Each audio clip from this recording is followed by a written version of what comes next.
बाहर की बातों से, चकाचौंध से, और बड़े दुख के साथ ये शब्द प्रयोग कर रहा हूं, धर्म के नाम पर चलती हुई नौटंकियों से प्रभावित हो जाना बहुत सरल है प्रिय स्वजन, लेकिन शास्त्र के रहस्य को समझना, शास्त्र के तात्पर्य को समझना, वो शास्त्र के उद्गाता जैसे श्रीमद् भगवत गीता में स्वयं भगवान श्री कृष्ण है, अन्य शास्त्रों में श्रीमद् भागवत हो, महाभारत हो, वहां पर महर्षि वेदव्यास हैं, रामायण हो महर्षि वाल्मीकि हैं, गोस्वामी तुलसीदास जी हैं, उपनिषद के अलग अलग ऋषि हैं। ये महापुरुषों का तात्पर्य क्या है? क्या ये महापुरुष केवल मनोरंजन करना चाहते थे? क्या ये महापुरुष केवल नौटंकी करना चाहते थे? क्या ये महापुरुष धर्म के नाम पर केवल चंदा इकट्ठा करना चाहते थे? कतई नहीं। आज जो धर्म अधिकतर हमें दिखाई पड़ रहा है, ये धर्म हमारे महापुरुषों ने कदापि नहीं सोचा था प्रिय स्वजन। वे चाहते थे धर्म के नाम पर शास्त्र के माध्यम से मानव जीवन का उत्थान करना। आएगी कर्म की बात, मैं बताऊंगा आपको और उसके और डिटेल में जाएंगे, क्योंकि ये तात्पर्य को जब तक नहीं समझते, उससे होता क्या है, युवा पीढ़ी, बुद्धिमान वर्ग धर्म से दूर हो रहा है। और ये सभी धर्मों के लोगों की फरियाद है, सनातन वैदिक हिंदू धर्म की विशेष, दूसरे धर्मों की भी ये शिकायत है कि young generation, intellectuals are running away from religion.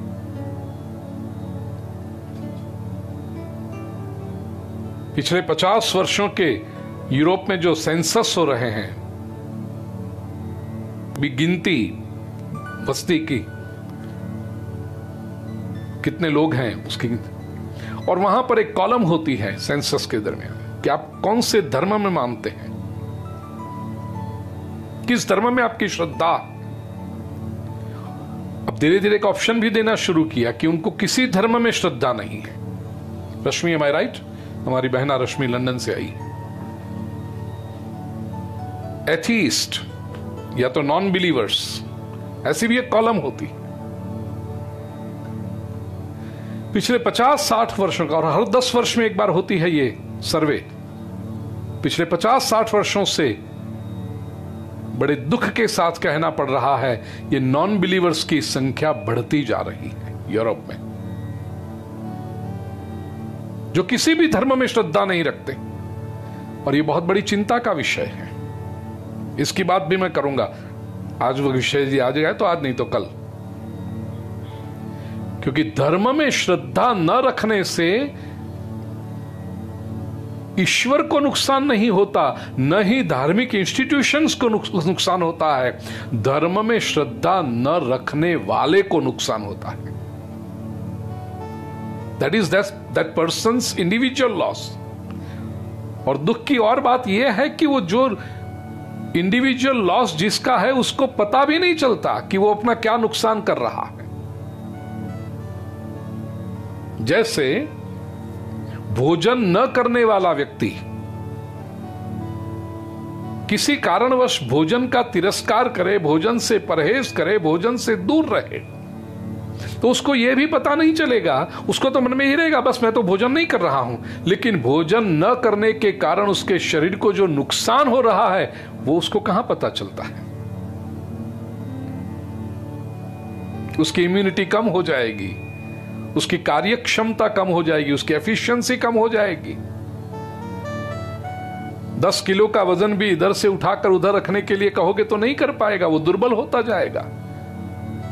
जैसे भोजन न करने वाले व्यक्ति के शरीर को नुकसान हो रहा है, ऐसे धर्म से दूर होने वाले व्यक्ति के मन, बुद्धि और चित्त को नुकसान हो रहा है, उसके अंतःकरण को नुकसान हो रहा है, उसका मन दुर्बल होता जाएगा। और यह आज हम समाज में देख रहे हैं, छोटी सी भी मन के विरुद्ध की घटना हुई तो आज के लोग सहन नहीं कर पाते। The reactions are so sharp, so sudden, so unpredictable, and so unwanted, so unreasonable, so much out of proportion. और स्वयं उनको पता नहीं चलता बाद में कि इतनी छोटी सी बात का इतना बतंगड़ क्यों हमने बना दिया, हमने इतना बड़ा रिएक्शन क्यों दे दिया, हम इतने दुखी क्यों हो गए, इतने फ्रस्ट्रेटेड क्यों हो गए। इन सभी का कारण एकमात्र यह है प्रिय स्वजनों कि हम धर्म से, स्पिरिचुअलिटी से दूर जा रहे हैं। धर्म को उसके मूल तत्व के रूप में समझना पड़ेगा। 8वें अध्याय के पहले 2 श्लोकों में अर्जुन ने जो प्रश्न पूछे हैं वो इस हेतु से हैं। बाहरी चीजों में अटक के मत रहिए, तत्व को पकड़िए।